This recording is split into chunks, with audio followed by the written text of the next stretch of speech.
The crypto creep is ready to cash in on the story of his massive fraud, Hollywood style. While on house arrest, disgraced FTX founder Sam Bankman-Fried reportedly just met with the guy behind The Big Short, as well as other big blockbuster movies. No word yet on whether proceeds from any book or movie deal will go to the millions of people Sam scammed.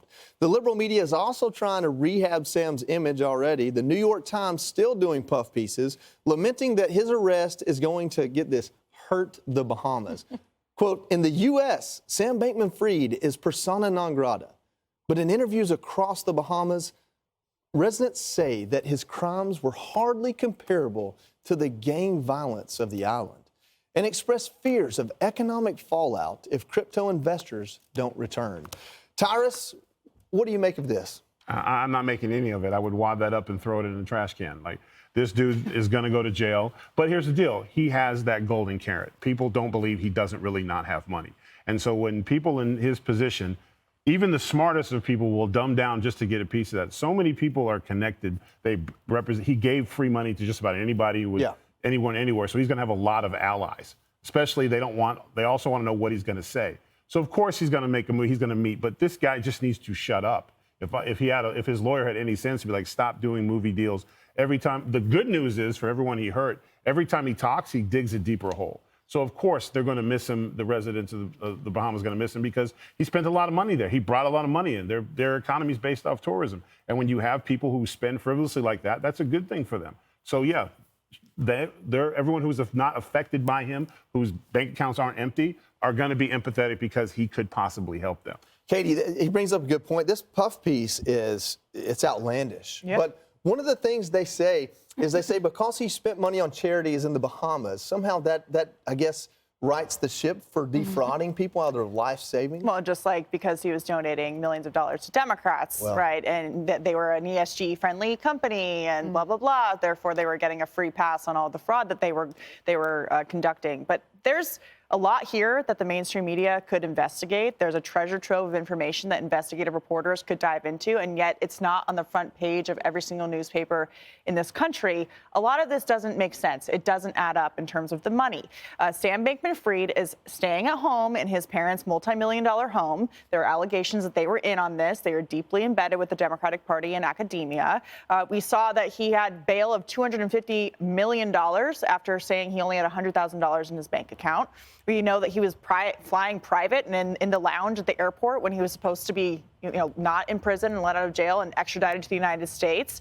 And so there's a lot of questions about where this money is, whether he still is using money that he defrauded from these customers. And now there's been this lawsuit filed from FTX customers and Alameda Research customers saying, we want our money back. And because his, co-founders and the people he worked with have already pled guilty to fraud, the question is, how is he still continuing to be this outlandish with his spending and being involved in pop culture and benefiting from the fraud while other people have already pled guilty? Rachel, his parents are spending, I think, $10,000 a week. They're Stanford University professors. I have not worked in academia. I don't know they make that kind of money. Why aren't their assets under scrutiny, if not frozen as well?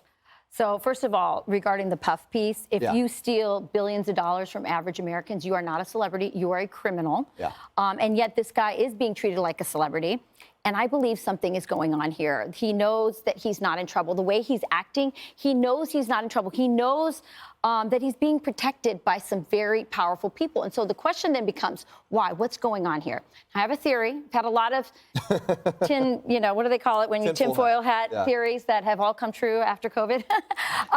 It could be that this guy is meant to create so much doubt in crypto that it would make it easier for our governments to usher in the digital dollar, which, as you know, is a powerful tool to control people. I believe that is the precursor for a Chinese-style social credit score system, which I believe we've already seen elements of that before.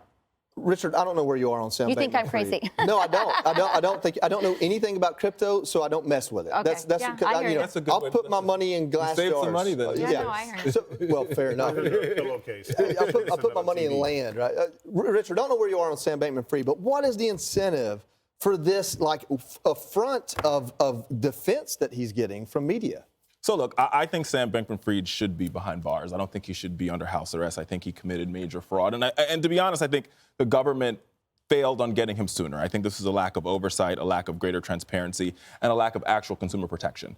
Now, with that being said, if you read this piece by the New York Times, what they talk about regarding the Bahamas specifically, it's important to give that some perspective. The Bahamas is a country that benefits off of tourism. So the idea that Sam Bankman-Fried was bringing in these folks that were spending millions of dollars in that country is the reason why this country's like, well, we liked him. He spent money here. This is great for our economy. So I think you have to put that on the shelf and say now, and it's also worth pointing out that in the Bahamas, you're not allowed to buy cryptocurrency. They have better regulatory control over crypto than we have in the United States. So maybe we should copy and paste their crypto policy here, and maybe Sam Bankman-Fried would not have been able to take. We should be able to buy whatever we want. Yeah, but here's the problem. Now you're mad at would buy whatever you want when you could steal defraud millions of people out of millions of dollars. Yeah. Well, you said the right word though. It's about transparency. Yeah, and that's what the government should have been doing here. But sadly, we haven't regulated crypto. Hey, Sean Hannity here. Hey, click here to subscribe to Fox News YouTube page and catch our hottest interviews and most compelling analysis. You will not get it anywhere else.